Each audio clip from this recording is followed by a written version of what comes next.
Let's talk about Roth conversions. November is actually the perfect time to think about this. Most of the year has passed us by, 10 months have passed, and you now have a pretty good idea of what your income will be in 2025. Your W-2 is largely set. You know what bonuses you're going to get. Your investment income is mostly determined, so you can calculate pretty accurately how much room you'll have left in your current tax bracket before you jump into the next one. Say you're married filing jointly with $150,000 of income. After the $31,500 standard deduction, your taxable income is $118,500. That puts you solidly in the 22% bracket, which goes all the way up to $206,700. So you actually have $88,200 worth of space left in that bracket before you move into the next bracket.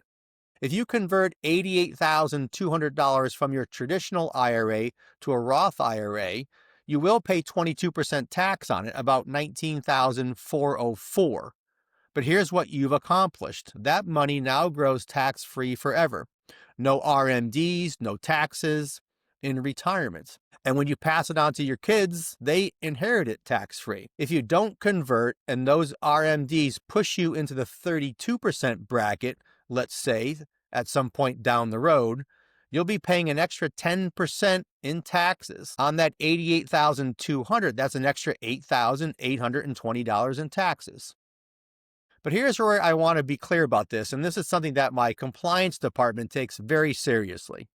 Roth conversions aren't simple. The IRS has something called aggregation rules. If you have multiple traditional IRAs with both pre-tax and after-tax contributions in them, you can't cherry pick which dollars to convert. And then there's the pro-rata rule, which means every conversion includes a proportionate share of taxable and non-taxable money.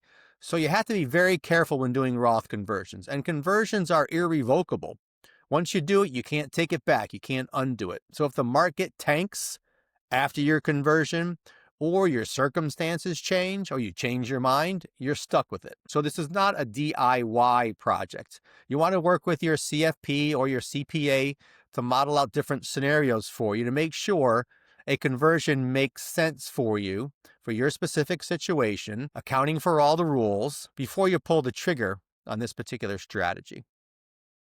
Again, this is also where having a good financial model makes a lot of sense. With a model, you can see which tax bracket you're going to be in today and project out into the future which tax bracket you may be in later on in life.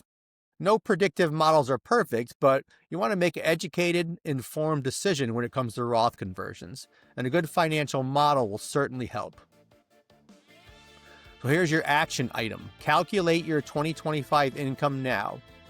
Determine how much room you have in your current bracket. Model a Roth conversion before year end. If you need some help with any of this, let me know. I'd be happy to help.